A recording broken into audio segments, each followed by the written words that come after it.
सहराए चोलिस्तान।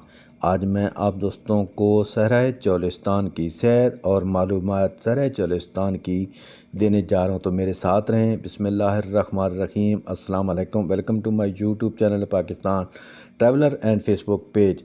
तो अब बात करते हैं आज की सैर की, आज की मालूमात की। आज मैं आप दोस्तों को सहराए चोलिस्तान, जी हाँ, सहराए चोलिस्तान रेत के समुंदर में छुपी कुदरती खूबसूरती। सहराए चोलिस्तान जो रोही के नाम से भी मशहूर है, जनूबी पंजाब की धरती पर फैला हुआ एक ऐसा हुस्न मंज़र पेश करता है जहाँ रेत के सुनहरी टीले सूरज की रोशनी में दमकते हैं।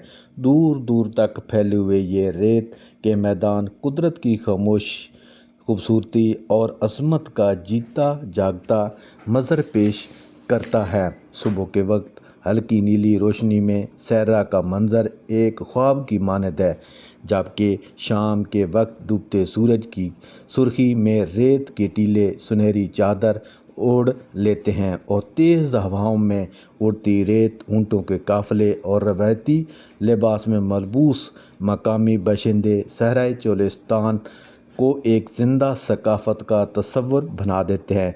चोलिस्तान में मौजूद तारीख़ी किले, ख़ासकर किला द्रावड़ और मेलों में बजने वाली रवायती मौसीकी इस इलाके की रूहानी और सकाफ़ती खूबसूरती को निखार देती है। यहाँ की रातें सितारों से जगमगाती हैं और दिन की धूप में ज़िंदगी की सादगी और सब्र की कहानी सुनाती है। सहराए चोलिस्तान सिर्फ़ एक गिरस्तान नहीं, बल्कि कुदरत का तारीख़ और सकाफ़त की हसीन आमेज़िश का एक बेहतरीन नमूना भी है। तो दोस्तों, ये थी आज की वीडियो जो कि सहराए चोलिस्तान के बारे में थी। ये वीडियो आपको कैसी लगी? अगर वीडियो अच्छी लगे तो ज़रूर मेरे यूट्यूब चैनल पाकिस्तान ट्रैवलर और फेसबुक पेज को ज़्यादा से ज़्यादा सब्सक्राइब, लाइक और शेयर करें और फेसबुक पेज को भी फॉलो कर लें। जल्द नई वीडियो, नए मालूमात, नई सैर के साथ दोबारा मुलाकात होगी। उस वक़्त तक मुझे इजाज़त दीजिए। दुआ में याद रखें। मिलते हैं नेक्स्ट वीडियो में। अल्लाह हाफ़िज़। पाकिस्तान जिंदाबाद।